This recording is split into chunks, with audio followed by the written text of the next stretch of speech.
Man ir ļoti liels prieks jūs redzēt vienā ļoti nozīmīgā konferencē, atzīmējot Venēcijas hartas 60 gadu jubileju. Kultūras mantojuma saglabāšanas principi uztvere laika gaitā ir attīstījusies, transformējusies, pilnveidojusies.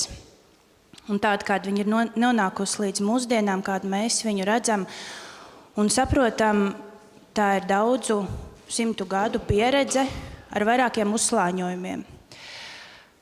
1964. gads ir ļoti nozīmīgs gads, jo tad pirmo reizi Eiropas vēsturē ir radies politisks dokuments, kas iezīmē restaurācijas pamatprincipus un kultūras mantojuma saglabāšanas kopējos principus. Kā tas ir evolucionējis līdz mūsdienām, mēs noteikti mēģināsim apskatīties šodien mūsdienu prizmā un šajā konferencē, bet man ir jāsaka ļoti liels paldies Kuldīgas novada pašvaldībai par to, ka viņi mūs ir uzņēmuši šajās telpās, par to, ka viņi ir nākuši kā sadarbības partneri, jo bez viņiem šī konference noteikti nebūtu norisinājusies.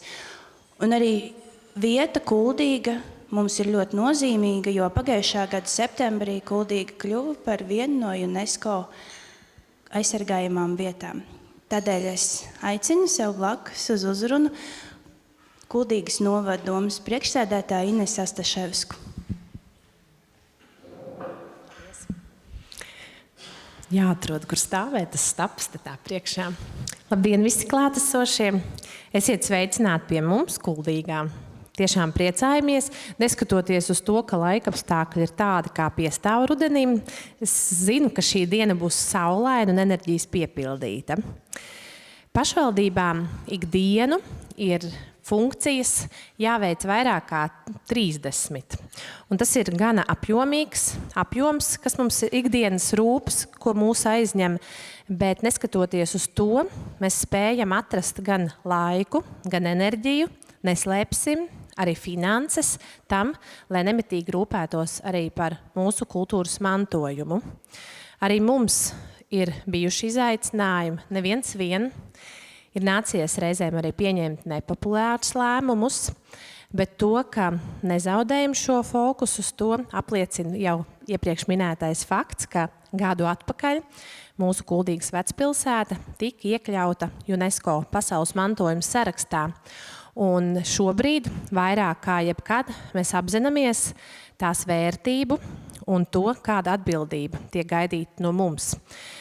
Man ir tiešām prieks, ka ikdienu mēs saprotam, ka gan mūsu novada, mūsu pilsētas iedzīvotāji aizvien vairāk izprot šo nozīmīgumu, to izprot gan mūsu viesi, gan mēs paši to izprotam, speciālisti, politiskais arī spēks, to, kāda tā ir atbildība un ka tieši mēs esam atbildīgi par to, kādu mēs atstāsim šo mūsu Kuldīgu, šo mūsu mantojumu, šo mūsu īpašo pērli nākamajām paudzēm. Un neskatoties uz to, ka šādu vietu pasaulē ar unikālām vērtībām ir daudz, un tas virsmērķis jau ir visiem viens – saglabāt un nodot tālāk. Arī es piekrītu tam, ka katra vieta ir ar saviem izaicinājumiem, ar savu ietekmi, un ir jāskata ļoti, ļoti individuāli, pieejot tai ar tādu ārkārtīgu pietāti un iedziļināšanos. Un man ir prieks šodien pie mums Kuldīgā sveikt jūs visus, jo esmu pārliecināta, ka šī zāle ir piepildīta ar ārkārtīgi zinošu, gudru cilvēku tādu enerģiju.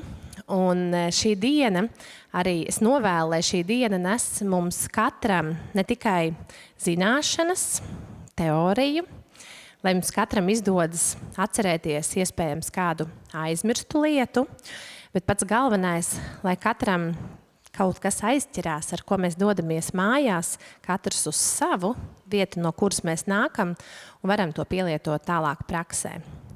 Lai jums visiem jauki pie mums Kuldīgā, un paldies par to, ka jūs esat uzticējušies mums un šodien tiekties tieši šeit.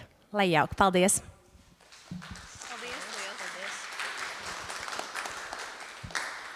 Un varbūt uz pāris vārdiem es aicinātu arī Kuldīgas būvvaldes vadītāju Jānu Jākapsonu, kas arī ir Ikomas Latvija biedrs.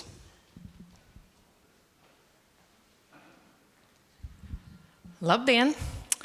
Kolēģi un dārgie draugi, mūsu draugi, Kuldīgas draugi un mantojuma draugi.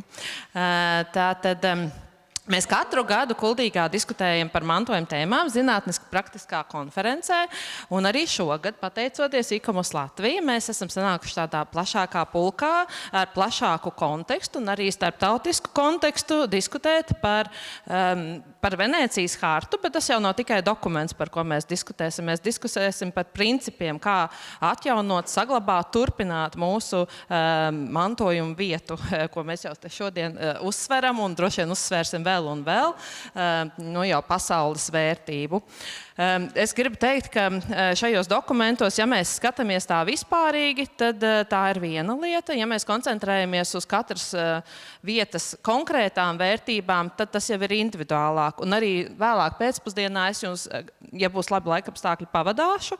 Ja nē, tad mēs paskatīsimies uz ekrāna Kuldīgas stāstu Venēcijas hartas kontekstā, jo tādi bieži vien pārprasti apgalvojumi, izteikumi ikdienas darbā ir manāmi, gan būvvaldē, gan citur, un tādēļ mēs gribētu vērst jūsu uzmanību un mūsu pašu arī nofiksēt uzmanību uz to, ka tā koncentrācija ir uz tām konkrētās vietas vērtībām, un tad no tām izriet arī tie tālākie lēmumi un lietas, ko tad mēs ikdienā daram. Jā, tālāk es došu tad kolēģei Inārai tātad vārdu, bet priecājamies jūs šeit redzēt un turpināsim diskutēt, vai ne? Tev arī. Jā, mēs turpināsim. Klausi?